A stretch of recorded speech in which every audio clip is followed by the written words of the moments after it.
August 15, 1944, off the coast of southern France. By this time, anyone in the Army who had doubted the value of Elbers was now in full support of the entire concept. But one person never needed convincing. General George Patton. He had his own pilot and his own aircraft that he used in World War II. He used it extensively flying around. Patton used several Elbird pilots, but the one he used the most is also considered by many to be the most famous Elbird pilot of all time. Alfred Schultz, a division artillery officer with the 3rd Infantry Division. His friends called him Dutch. Oh, he liked them. Oh, we wouldn't have had Elbirds if it hadn't been for Patton. He was one of the big supporters of Elbirds.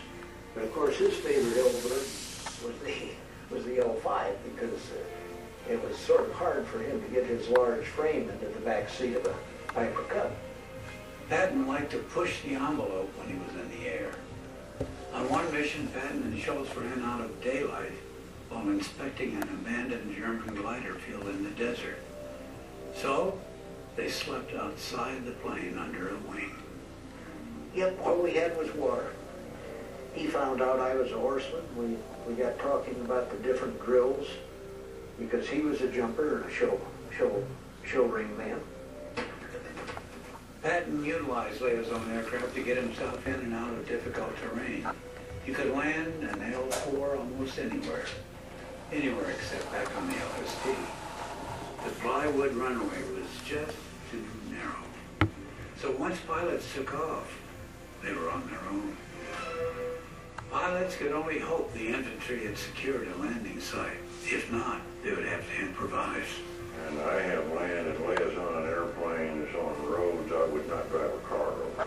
We always landed up the hill and took off going down the hill underneath telephone wires. When no runway or road was available, pilots would look for an unplowed field. The rule of thumb was to only land where livestock was present.